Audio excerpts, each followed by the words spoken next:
We have a lot of people running for president on the Democratic side of the aisle right now. And in fact, if things play out the way they're supposed to be, we're actually getting more in the coming days. Even more Democrats running for president, which, hey, yeah, bring them all on. Let's give us lots of options to choose from. Here's the thing. We've got a few really good people right now running for president. I can't even say lots because some of them are kind of getting worse by the day. Mayor Pete, I'm looking at you. But here's the biggest issue. Whether they're good candidates running on the Dem side, whether they're weak, whether they're bad, whether they're corporatist or centrist, or let's all play nice and jump on tables, all of them have been committing these unforced errors that are absolutely driving me insane. You're committing mistakes that you ought not be committing, and it's hurting your campaigns. And one of the biggest ones right now, and I know people are going to be pissed that I'm saying this, but it's Bernie Sanders' tax returns. Bernie Sanders continues to tell us, oh, you're going to get those tax returns very soon. They're coming. They're coming sooner rather than later, is what he told us a month and a half ago. And then he didn't give it to us. And here's the problem with that. This is why this is an error. First and foremost, as I've said plenty of times, I don't think you're going to find anything damaging in Bernie Sanders' tax returns.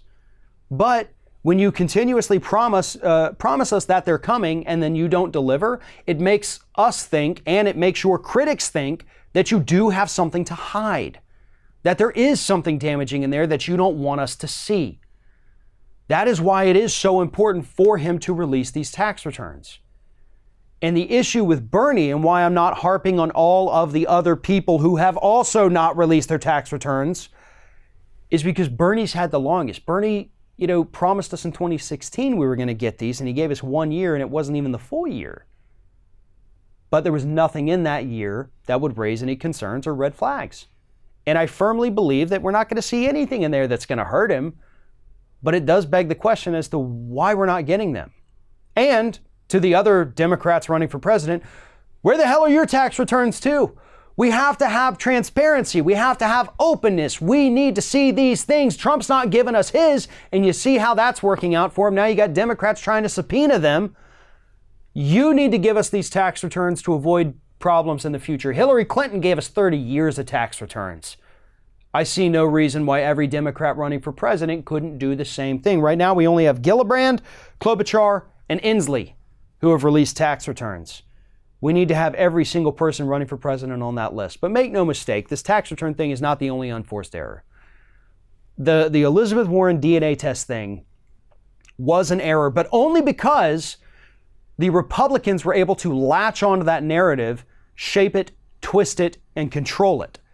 Now, Elizabeth Warren still needs to, in my opinion, come out and say, listen, I'm sick of this Pocahontas nonsense. My mother had told me that on her side, growing up in Oklahoma, we had Native American ancestry. And I believed it because why would I doubt my own mother? I took the test to see if it was true. It turns out it was not. Sorry, let's move on. I was basing that on something my mother told, but apparently it was just a family tall tale. She still needs to do that, and that can help correct that error because right now Republicans love calling her Pocahontas.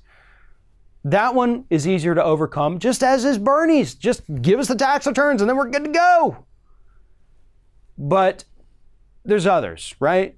There's Beto O'Rourke's just general weirdness, the jumping on the tables, the dentist video, all in your... Nobody cares. Nobody wants to see that. That's weird. Stop it. Also, stop being a mealy-mouthed centrist who thinks everybody needs to play nice with one another because that's not going to work very well.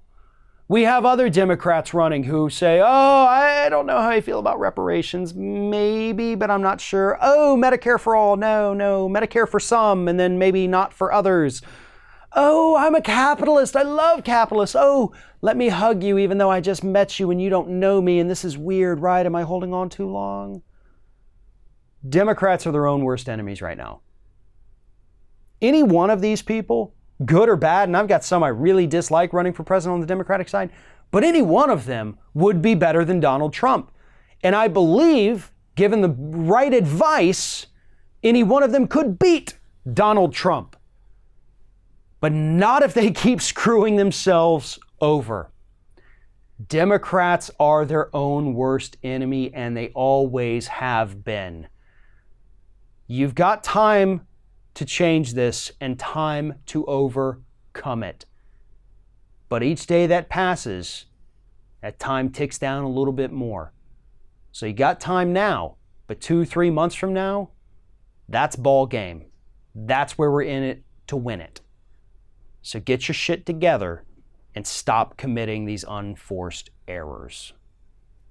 Thanks for watching, everybody. And don't forget, if you like what you see here, like, comment, share, and subscribe to our channel. And now you can also become a member of Ring of Fire and get exclusive early access to certain Ring of Fire videos all throughout the week. Just click on the little join button right below the video.